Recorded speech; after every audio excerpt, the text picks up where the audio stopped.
So at first I was super happy with this. It was 107 degrees and we had this in the back of the Jeep, open to the sun all day, and it kept ice.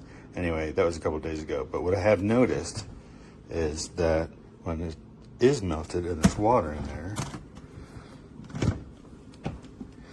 it leaks if you put it on its side. So like,